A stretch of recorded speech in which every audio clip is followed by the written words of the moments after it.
con el profesor de los idiomas. Vamos a aprender los verbos en español. Regular.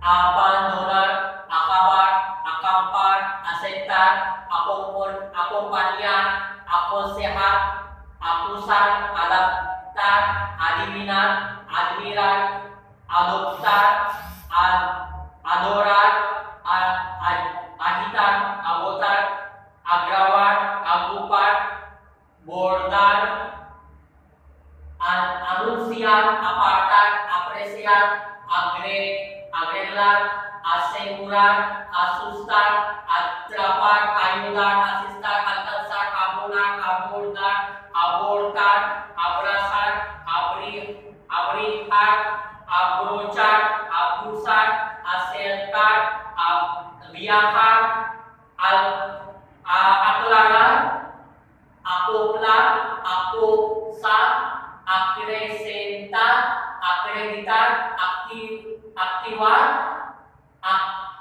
actualizar, actar, afectar, estar de acuerdo, acordar, amar, alzar,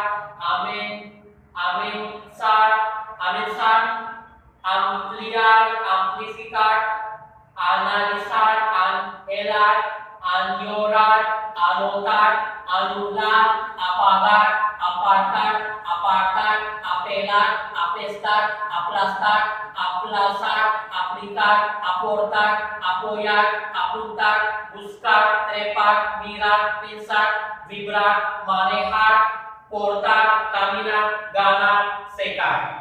Gracias, adiós, hasta la vista, hasta pronto.